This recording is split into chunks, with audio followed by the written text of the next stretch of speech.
বেহালা পশ্চিম বিধানসভায় বিপ্লব দেবের সভায় যেভাবে হামলা হয়েছে তা অভূতপূর্ব নয়।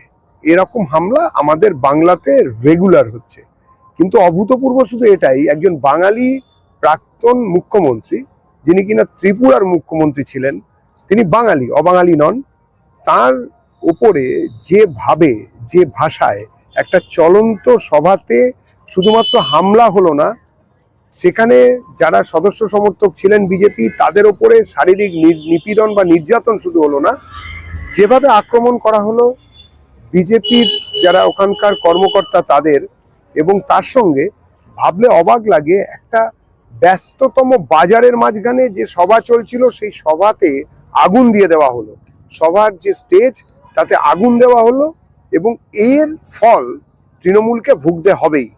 যেভাবে গণতন্ত্রহীনতায় এই পশ্চিমবঙ্গকে ভোগাচ্ছে তৃণমূল, যেভাবে বিরোধীদের কণ্ঠকে বাজেয়াপ্ত করেছে তৃণমূল, আজকে সারা ভারতবর্ষকে চোখে আঙুল দিয়ে দেখিয়ে দিল যে পশ্চিমবঙ্গে তৃণমূলের শাসনে গণতন্ত্র বলে কিছু নেই, সংবিধান বলে কিছু নেই।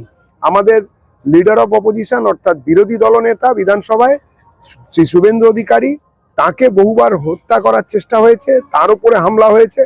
আমাদের প্রাক্তন কেন্দ্রীয় সভাপতি শ্রী জেপি নাড্ডা, যিনি কিনা প্রাক্তন মন্ত্রীও ছিলেন আমাদের, তার উপরে হাঙ্গামা হয়েছে।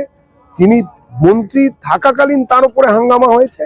এবং আরো মজার কথা, আমাদের প্রায় 250 যারা সহকর্মী, রাজনৈতিক সহকর্মী আমাদের বিজেপির, তাদেরকে খুন করা হয়েছে এই 21-এর নির্বাচনের পর থেকে, 21-এর বিধানসভা নির্বাচনের পর থেকে। টিএমসি কে এর কড়া মূল্য চোকাতে হবে। ভবিষ্যতে টিএমসির অবস্থা খুবই খারাপ হবে, অন্তত পশ্চিমবঙ্গের বাঙালি এটা মেনে নেবে না।